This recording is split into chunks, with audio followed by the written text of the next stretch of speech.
జమ్మూ కాశ్మీర్లో మరోసారి ఉగ్రమూకలు దాళ్లకు పాల్పడ్డాయి. దోడా జిల్లా దేశా ప్రాంతంలో అర్ధరాత్రి తర్వాత ఉగ్రవాదులు ఎదురుకాల్పులు జరిపారు. పాక్ ఉగ్రవాది కాల్పుల్లో ఆర్మీ అధికారి సహా 4 జవాన్లు మరణించారు. ఉగ్రవాదులు ఉన్నారనే సమాచారంతో దేశ అడవుల్లో ఆర్మీ, జమ్మూ కాశ్మీర్ పోలీసులు జాయింట్ ఆపరేషన్ చేపట్టారు. టెర్రరిస్టుల కోసం గాలింపు చేపడుతుండగా ఒక్కసారిగా టెర్రరిస్టులు ఎదురుకాల్పులకు పాల్పడ్డారు. టెర్రరిస్టుల ఏరువేతకు అదనపు బలగాలు మోహరించాయి.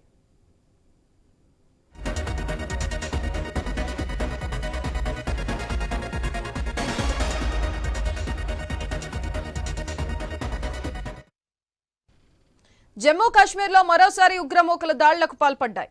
దోడా జిల్లా దేశా ప్రాంతంలో అర్ధరాత్రి తర్వాత ఉగ్రవాదులు ఎదురుకాల్పులు జరిపారు. పాక్ ఉగ్రవాది కాల్పుల్లో ఆర్మీ అధికారి సహా 4 జవాన్లు మరణించారు. ఉగ్రవాదులు ఉన్నారనే సమాచారంతో దేశ అడవుల్లో ఆర్మీ, జమ్మూ కాశ్మీర్ పోలీసులు జాయింట్ ఆపరేషన్ చేపట్టారు. టెర్రరిస్టుల కోసం గాలింపు చేపడుతుండగా ఒక్కసారిగా టెర్రరిస్టులు ఎదురుకాల్పులకు పాల్పడ్డారు.